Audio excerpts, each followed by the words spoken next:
sama-sama belajar. Kita bahas 5 janji Allah Subhanahu wa taala di dalam Al-Qur'anul Karim. 5 janji Allah Subhanahu wa taala di dalam Al-Qur'anul Karim. Ini janji bukan sembarang janji. Allah Subhanahu wa taala adalah zat yang tidak pernah ingkar janji. Mungkin kita pernah di PHP, kemudian di saya nggak tahu bahasa Hongkongnya apa nih, dibelanjani janji itu kan.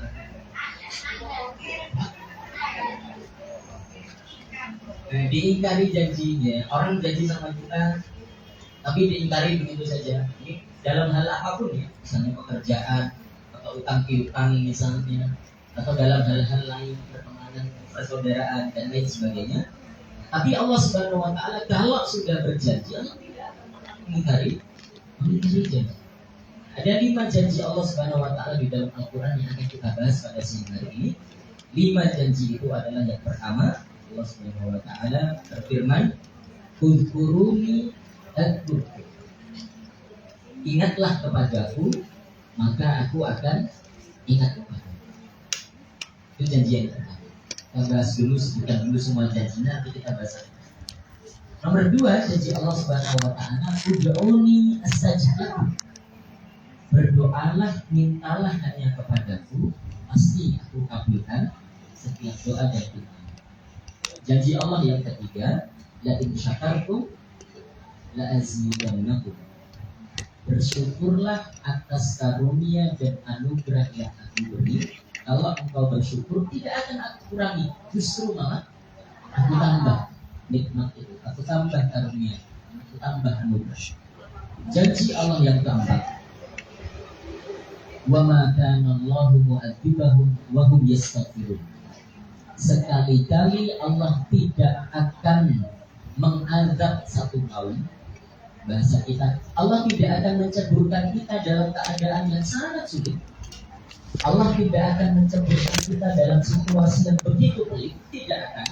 Selama kita melazimi istighfar kepada Allah Subhanahu wa taala. Ampun selalu kepada Allah Subhanahu wa taala. Janji Allah yang kelima, wa may yattaqillaha yaj'al lahu makhraja.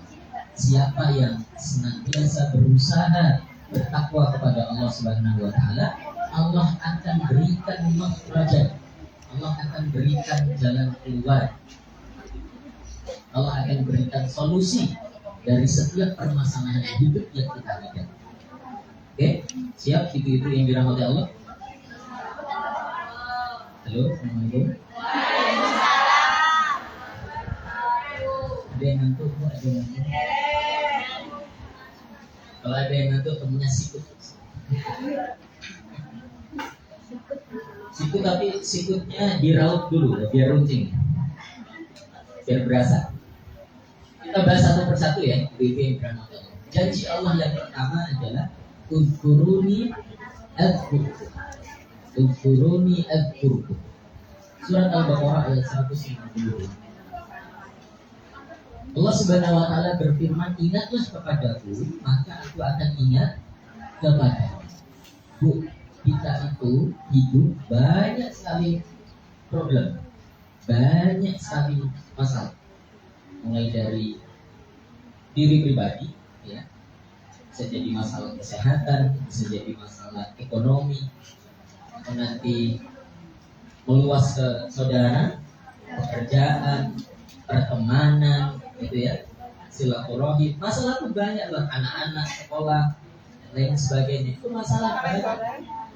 Dalam banyak masalah itu, kita jangan pernah melupakan Allah Subhanahu. Selalu kita itu seperti punya pegangan, punya prinsip utama. Ibarat kita ini tuh diikatkan di satu tiang yang kuat. Nah, tiangnya itu adalah yang selalu mengingatkan kita kepada Allah Subhanahu wa ta'ala. Kita ini hamba Allah. Jangan lupa, apapun status kita, dimanapun kita berada, kita ini hamba Allah Subhanahu wa ta'ala yang punya kewajiban kepada Allah Subhanahu wa ta'ala. Allah selalu melihat kita, Allah selalu mengawasi kita, Allah selalu mencatat gerak-gerik kita. Bahkan Allah tahu segala isi hati kita. Maka jangan pernah lupakan Allah Subhanahu wa Ta'ala. Ketika kita melupakan Allah Subhanahu wa Ta'ala, repot nanti. Ketika kita mengesampingkan Allah Subhanahu wa Ta'ala, kita sendiri akan berakhir. Ketika kita menomorsetiankan Allah Subhanahu wa Ta'ala, kita sendiri yang akan kesusahan nanti. Jadi kita merasa di Hongkong ini tidak diawasi Allah. Gitu. Kita merasa Allah tuh hanya ada di Indonesia saja. Di Hongkong tidak ada Allah, gitu ya. Tidak ada tetangga, tidak ada yang kenal kita. Misalnya. Kemudian kita berlaku semau kita, ya tidak bisa. Kita ingatlah bahwa kita ini selalu diawasi oleh Allah Subhanahu wa Ta'ala. Beserta kita punya kewajiban kepada Allah Subhanahu wa Ta'ala. Sholat. Jangan pernah tinggalkan sholat. Jangan pernah tinggalkan sholat dalam keadaan apapun. Kalau tidak bisa di masjid, ya di rumah. Kalau tidak bisa berjamaah, ya sendirian. Kalau tidak bisa di awal waktu, ya di pertengahan waktu. Kalau tidak bisa, ya di akhir waktu. Kalau tidak bisa juga, ya dikodok sholatnya. Yang penting jangan pernah meninggalkan sholat. Di banyak tempat saya sering bilang, satu-satunya yang boleh bolong itu donat. Sholat tidak boleh bolong. Sholat tidak boleh bolong. Yang boleh bolong cuma donat. Donat bolong sudah betul ini. Memang donat harusnya bolong. Kalau donat nggak bolong malah terasa aneh kan gitu. Ini donat kok nggak bolong? Kita bolongin sendiri. Kalau nggak bolong onde-onde. Apalagi kalau ada wijennya. Kita jadi ngomongin makanan ini sih. Boleh minum dulu ibu. Jadi batal tanggung sendiri. Jadi satu-satunya yang boleh bolong itu donat. Sholat tidak boleh bolong sama sekali. Saya kira ibu-ibu semuanya sudah bisa atur strateginya. Bagaimana tetap bisa menjalankan sholat di tengah kesibukan kita semuanya, di tengah padatnya rutinitas kita di negeri Betawi ini, di tengah mayoritas penduduk yang non muslim, gitu ya. Insya Allah kita semuanya bisa mengatur strategi untuk kita bisa tetap menjalankan kewajiban-kewajiban kita kepada Allah Subhanahu wa Ta'ala. Kewajiban-kewajiban kita itulah sebagai jalan untuk kita selalu mengingat Allah Subhanahu wa Ta'ala. Kalau sebaliknya nih, kalau kita lupa pada Allah, saya kerja di Hong Kong itu ya. Kalau kemudian ada orang itu lupa pada Allah,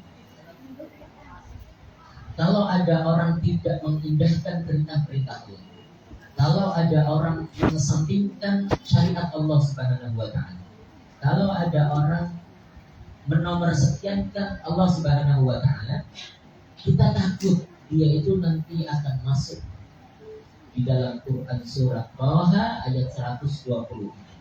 Quran surat Taha ayat 124. Wa man a'rada an dzikri fa inna lahu ma'isyatan dhanka.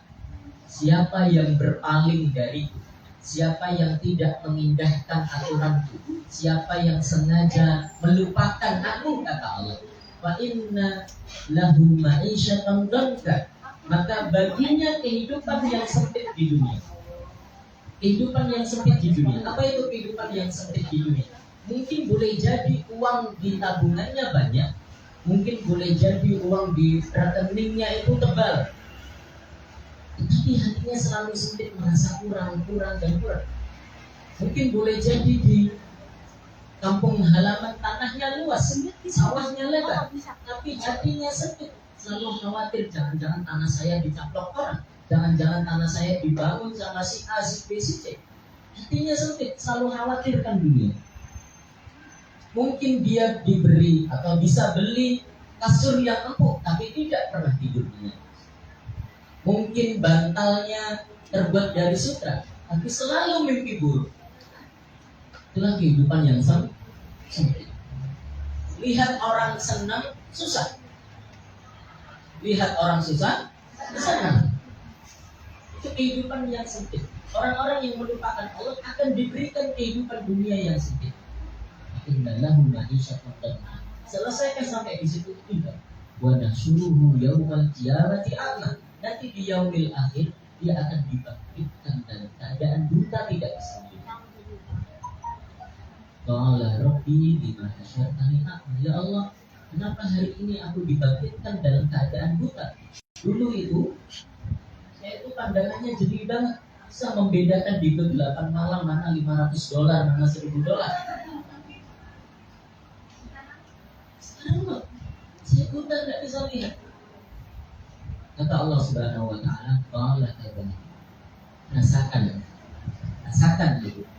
Atatka ayatuna fanasitaha wa kadzalika yauma tunsa. Dulu waktu saya beri banyak nikmat di dunia itu, kamu lupakan aku. Kamu tidak indahkan perintah-perintahku. Kamu nomor sekiankan diriku, kata Allah. Maka hari ini gantian kami yang melupakanmu.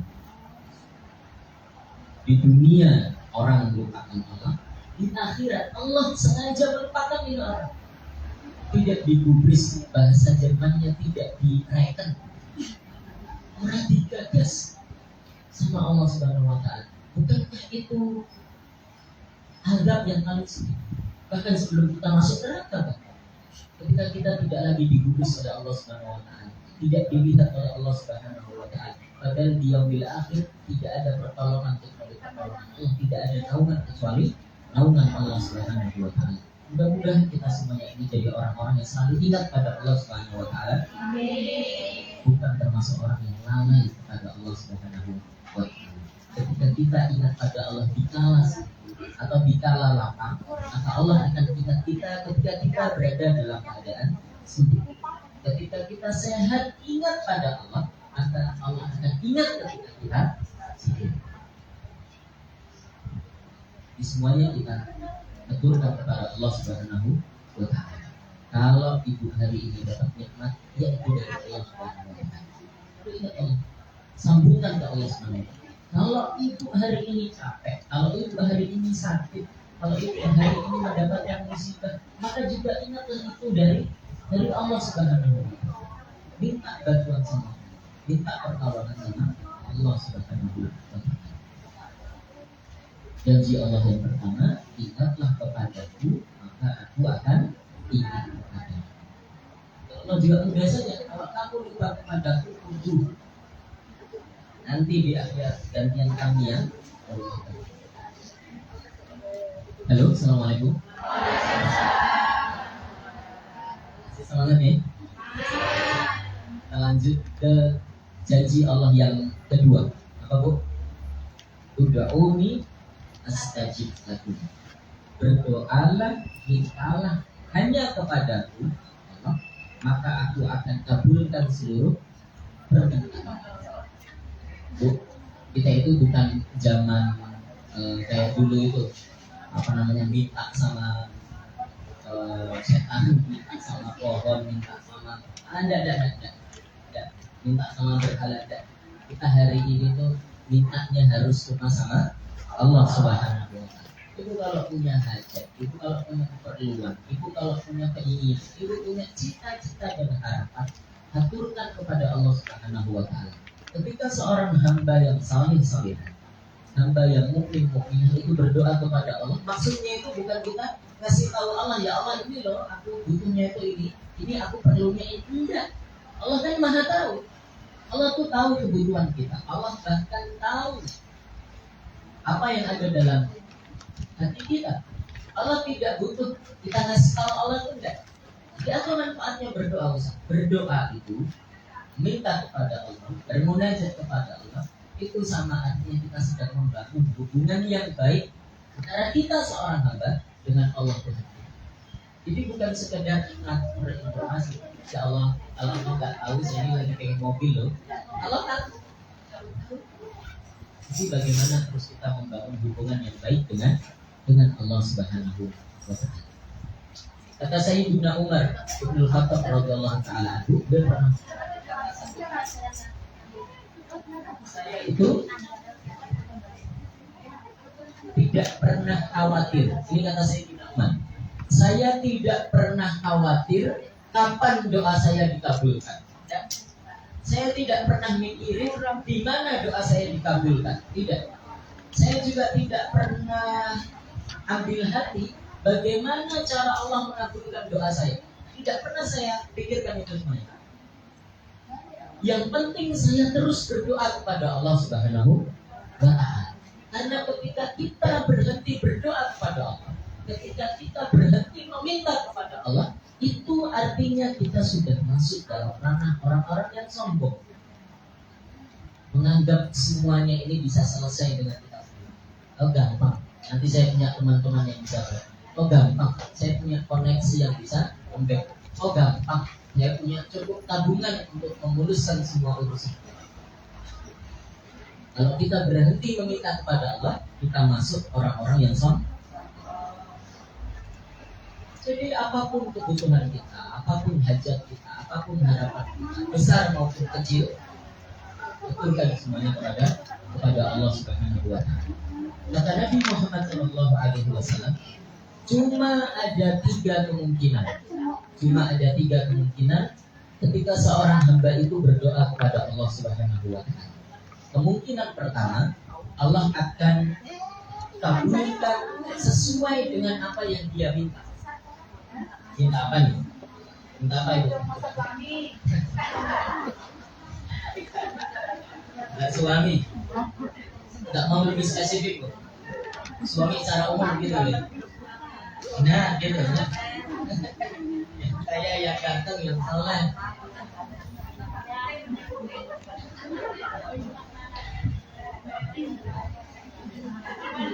Mintanya macam-macam terus dikabulin sama Allah, dikasih cermin. Tahu maksudnya apa? Dikasih cermin sama Allah. Maksudnya silakan bercermin, pantaskan kamu minta kepada itu. Jadi mudah-mudahan kita semuanya dipantaskan untuk memenuhi apa yang kita hajatkan. Kemungkinan pertama adalah Allah kabulkan sesuai dengan apa yang kita minta. Kita minta harta, kita minta kesehatan, kita minta ketenangan, ya, kedamaian hati. Semuanya dikasih sama Allah, cepat atau lambat. Ini sesuai dengan apa yang kita minta. Itu kemungkinan yang pertama. Kemungkinan yang kedua,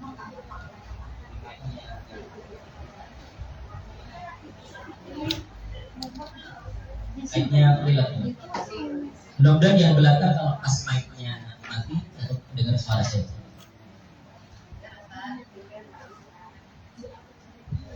Saya jadi lupa nomor 2. Kemungkinan yang kedua adalah Allah Subhanahu wa Ta'ala ganti doa-doa kita itu sebagai jaminan agar kita selamat dari mara bahaya.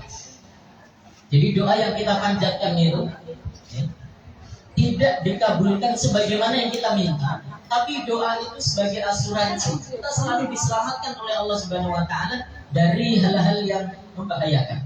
Dijauhkan dari penyakit-penyakit yang ganas, dijauhkan dari musibah yang luar biasa. Urusan kita selalu dilancarkan sama Allah, kesehatan kita selalu dijaga, keluarga kita aman-aman saja, anak-anak kita urusannya juga lancar, semuanya selih-selihan. Gitu. Jadi doa ini jadi asuransi kehidupan kita akan mulus-mulus saja.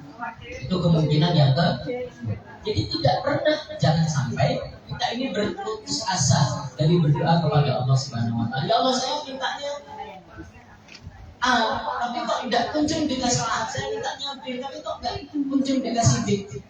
Coba kita lihat ini, kita nggak dikasih A, ketika kita dikasih B, C, D, E, F, G, H, I sampai Z. Gantinya itu lebih bagus daripada apa yang kita lihat. Itu kemungkinan yang kedua.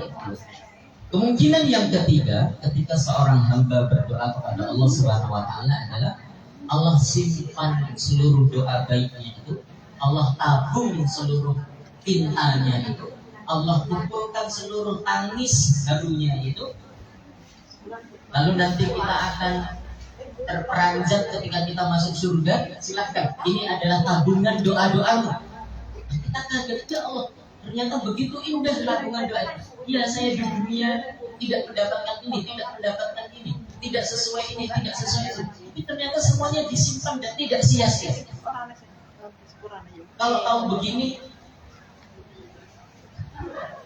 saya doa terus deh, gitu ya. Kalau tahu begini, Allah jangan kabulkan sesuai yang saya minta saja, tapi Allah berikan ini saja. Jadi tidak pernah sia-sia ketika kita berdoa kepada Allah Subhanahu. Allah juga tidak bosan, meskipun kita ulangi doa kita itu sejuta kali, Allah tidak bosan. Terus ada satu hikayat yang mudah-mudahan kita bisa ambil hikmahnya. Jadi ada seorang Nabi Musa alaihissalam itu agak heran. Nabi Musa alaihissalam tanya kepada Allah, ya Allah, apa yang engkau jawab ketika seorang pendosa itu berdoa kepada Allah? Para pendosa itu misalnya itu berdoa kepada Allah. Jadi orang misalnya orang non muslim gitu ya, bisa jadi mereka berdoa kepada Allah Subhanahu wa taala terus dikabulkan. Itu memang sudah begitu. Jadi kata Allah, Jibril, ini ada orang berdoa minta padaku, cepat segera kasih. Cepat segera kasih. Supaya segera selesai doanya.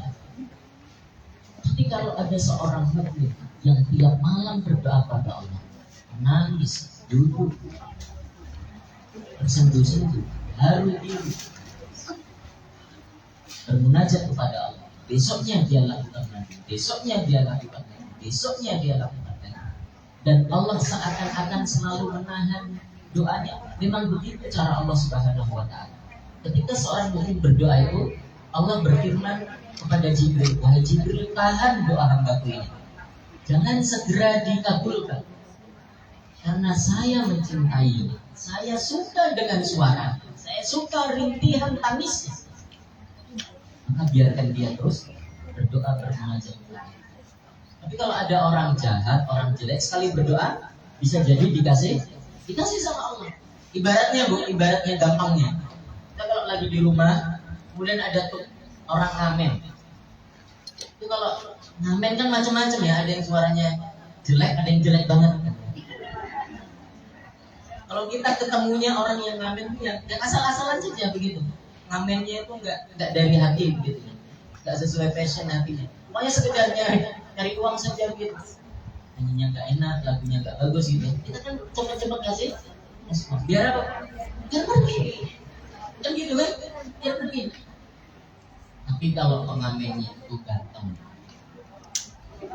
suaranya bagus, lagunya kita juga seneng, gitu ya,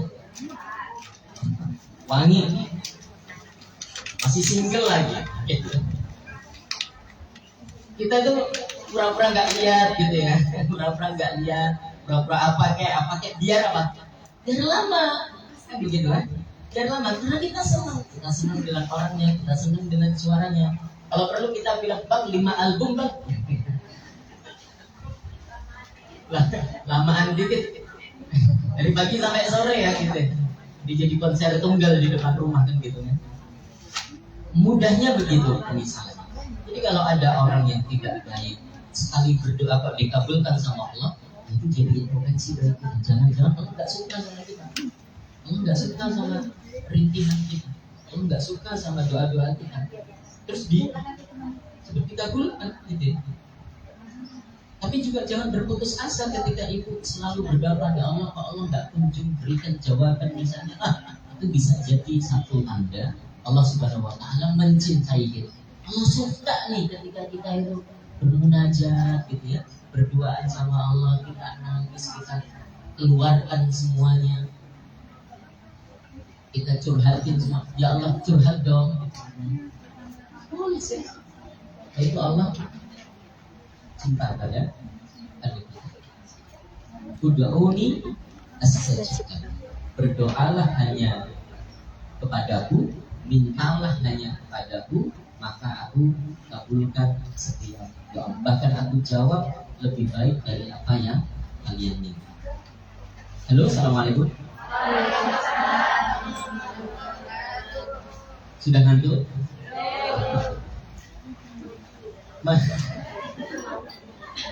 Menuju ngantuk. Ya.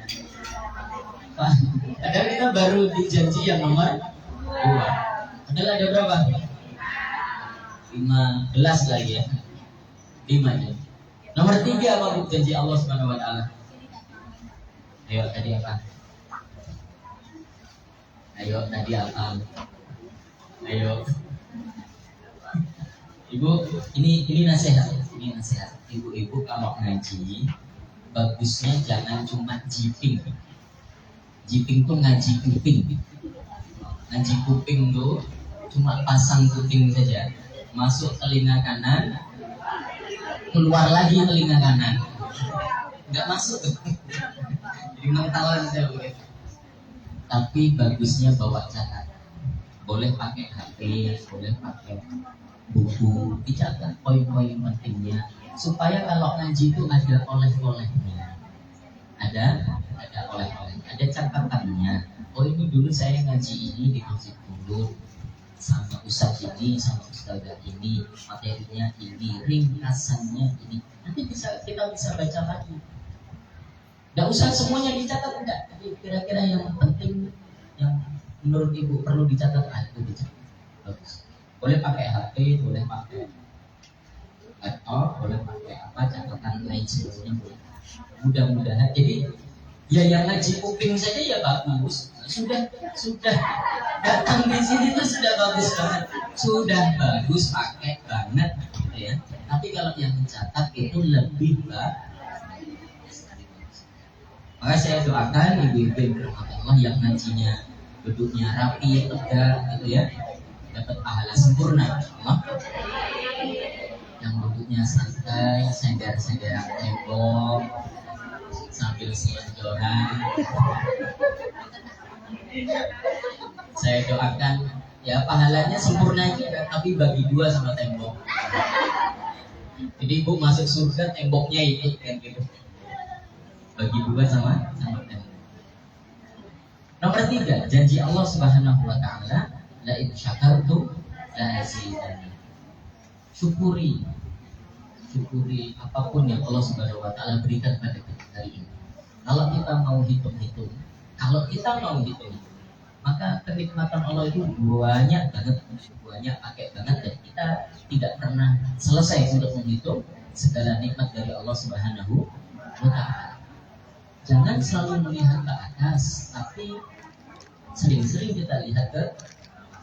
Kalau kita selalu melihat ke atas, masuk got penting, selapkan. Maksudnya kita tidak akan pernah puas. Kita selalu merasa kurang. Tapi cobalah sering-sering tengok ke bawah. Ada banyak saudara-saudara kita yang tidak seberuntung kita. Ada banyak teman-teman kita, tetangga kita yang kayaknya saya lebih dimuliakan Allah, dienakkan sama Allah, diberi tempat yang lebih baik daripada saudara-saudara saya.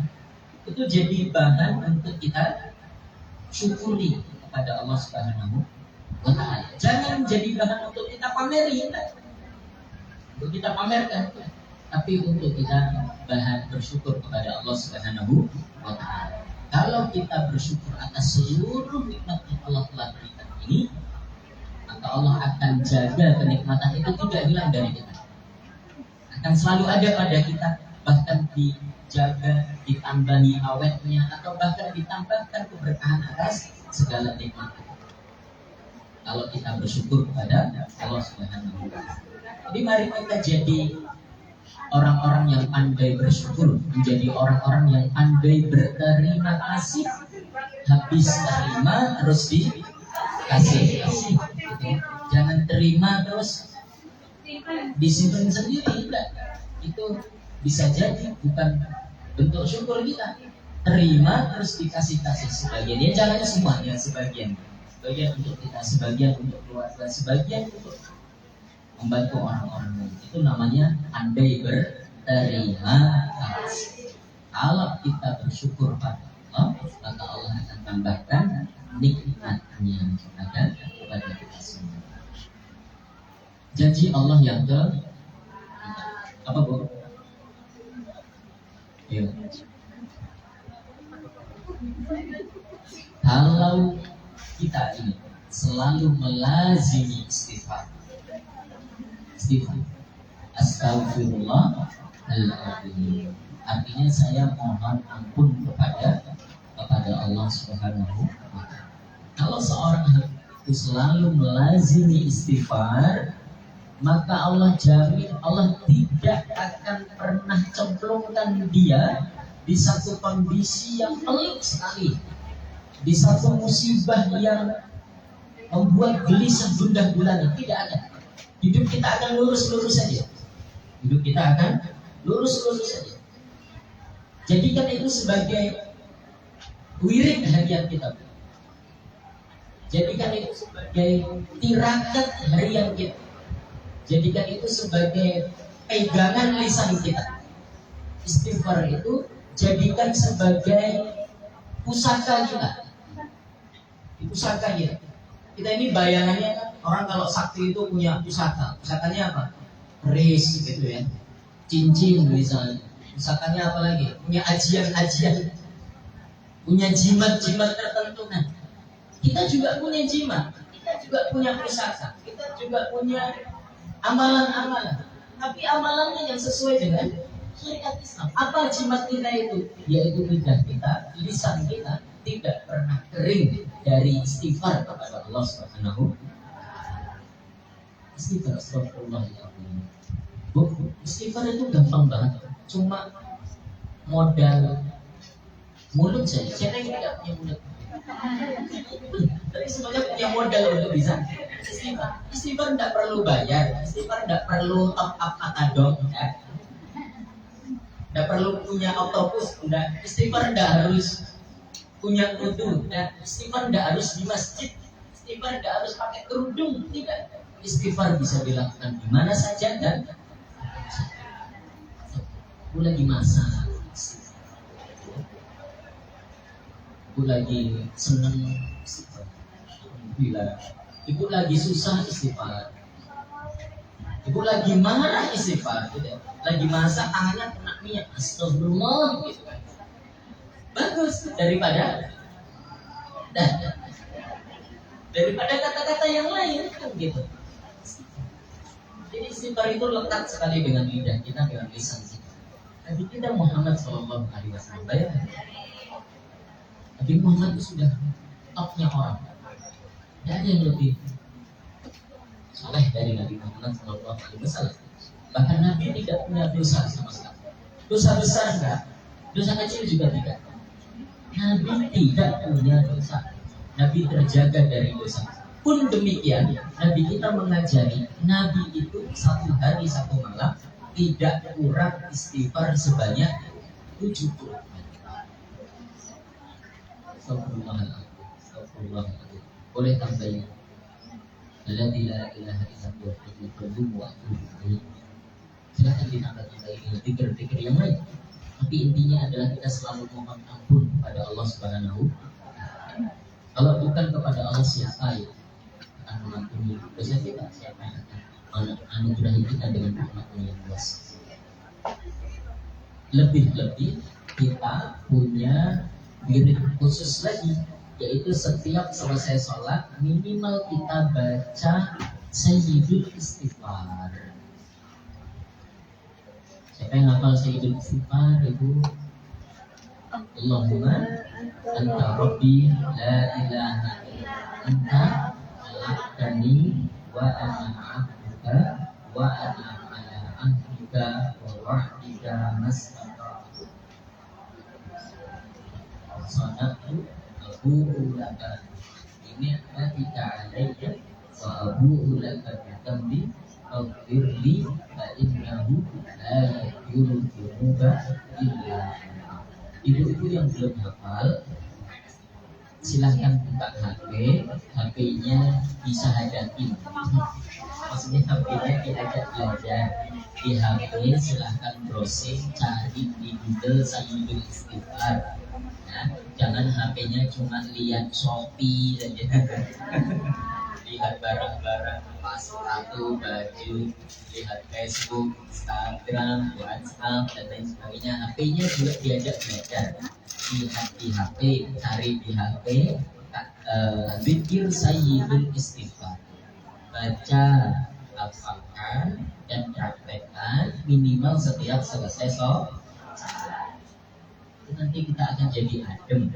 Kita akan dapat janji Allah, dapat jaminan Allah bahwa kita akan aman di hidup kita. Kadang-kadang kan kita nggak tahu hidup kita itu kan ya kadang belok kanan, kadang terbalik, kadang belok kiri, kadang lurus, kadang berhenti, kadang jalan dan seterusnya. Macam-macam hidup kita itu. Nah, dari seluruh macam-macam hidup kita itu, kita pengen agar semuanya lancar-lancar terus ya. Nah, siapa yang bisa menjaga?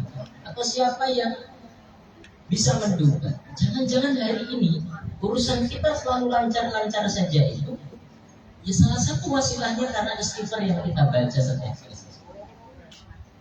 Padahal saya nggak sering-sering loh Ustaz istighfar. Nah, nggak sering saja lancar urusan kita, apalagi tambah sering. Gitu. Insya Allah.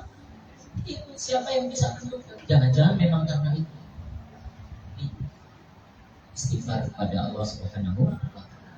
Tambahin satu lagi, salawat pada Nabi Muhammad Sallallahu Alaihi Wasallam. Istighfar dan salawat. Wa madanallahu mu'adzibahum wa hum yastaghfirun. Sekali-kali Allah tidak akan menceburkan satu hamba ke dalam kesulitan. Sekali-kali Allah tidak akan mengadab satu kaum selama mereka melazimi istighfar mohon ampun kepada Allah Subhanahu wa Ta'ala. Yang kelima, bimbing rahmat Allah, janji Allah yang kelima, wa may yattaqillaha yaj'al lahu makhraja. Siapa yang selalu berusaha bertakwa pada Allah Subhanahu wa Ta'ala, Allah akan berikan solusi dari setiap permasalahan yang dia hadapi. Permasalahan kita itu berat, ya kadang-kadang iya. Masalah hidup saya itu, jangankan Ustaz, mungkin kalau 10 orang merasakan apa yang saya rasakan, pingsan semua. Saking beratnya. Tapi seberat-berat kehidupan kita hari ini, memangnya kita lebih berat ujiannya daripada Nabi dan Rasul kita. Nabi dan Rasul itu ujiannya paling berat adalah Nabi dan Rasul. Saya kasih contoh sederhana saja itu. Nah, kita semuanya paham kisah ini. Nabi Musa alaihissalam, ini contoh yang ekstrim. Nabi Musa alaihissalam ketika hendak menyelamatkan kaumnya Bani Israel dari kejaran utang, enggak, kejaran Fir'aun, bukan kejaran cicilan, bukan ya. Nabi Musa tidak punya cicilan apa-apa. Kejaran Fir'aun, hendak dibunuh, hendak dibumi hanguskan. Di depan Nabi Musa dan kaumnya itu tidak ada jalan lagi. Di depannya terhampar laut yang luas. Sedangkan ini Fir'aun sudah semakin dekat. Tapi lihatlah bagaimana contoh orang yang bertakwa itu, selalu Allah bukakan jalan. Tiba-tiba ada kapal gitu, ya. Allah menyuruh Nabi Musa untuk memukulkan tongkatnya ke laut itu terbelah menjadi jalan keselamatan bagi Nabi Musa dan para pengikutnya. Itulah ketika orang bertakwa itu selalu akan ada jalan, meskipun di mata kita seperti tidak ada jalan lain.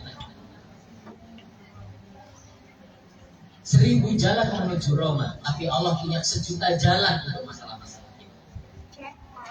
Mungkin kita kayaknya mentok ini ya Allah. Nah, mentok bukan kata kita. Kata Allah tidak pernah mentok. Tidak pernah buntu. Allah selalu punya cara untuk kita ini bisa lolos dari setiap permasalahan. Oh, yang ngasih masalah ya Allah, yang akan menyelesaikan Allah SWT. Contoh lain, Nabi kita Ibrahim alaihissalam.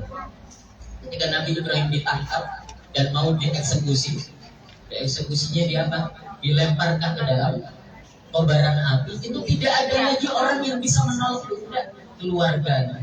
keluarga, kalau ibaratnya kita ya, keluarga pura-pura nggak kenal, teman pura-pura nggak tahu gitu kan. Tidak ada lagi orang yang bisa menolong.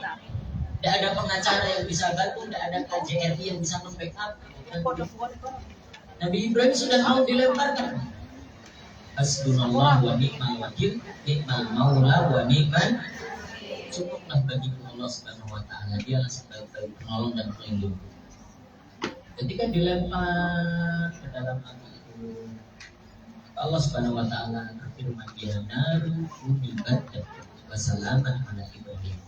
Hei api, jadilah engkau dingin dan keselamatan bagi hambaku yang saleh, hambaku yang bertakwa, Nabi Ibrahim. Ibu-ibu yang saya muliakan,